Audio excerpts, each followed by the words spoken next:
पण नेहमी म्हणतो जे होईल ते चांगल्यासाठी किंवा परमेश्वराचा प्लॅन असेल तो कधीच चुकणार नाही. पण आयुष्यात 2 वेळा मला असं खूप जाणवलं की परमेश्वर चुकला.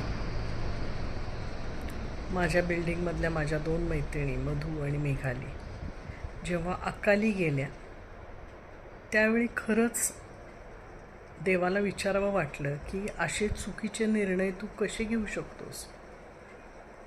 आई म्हणून त्यांच्या मुलांना गरज होती, जोडीदार म्हणून त्यांच्या नवऱ्याला त्यांची गरज होती.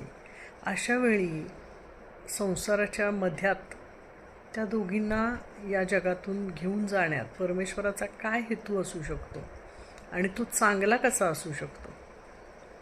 अजूनही जेव्हा जेव्हा मी कधी शांत बसते किंवा त्यांची मुलं मला भेटतात त्यानंतर कितीतरी वेळ मी हाच विचार करत राहते की परमेश्वर चुकत नाही, या गोष्टीवर विश्वास ठेवावा की नाही.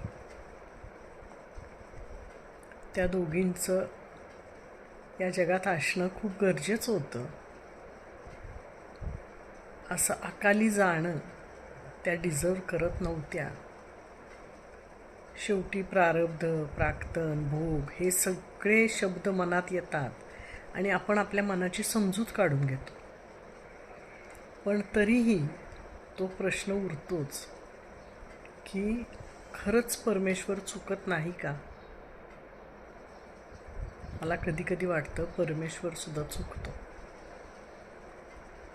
अशा काही माणसांच्या बाबतीत तो खरंच चुकतो.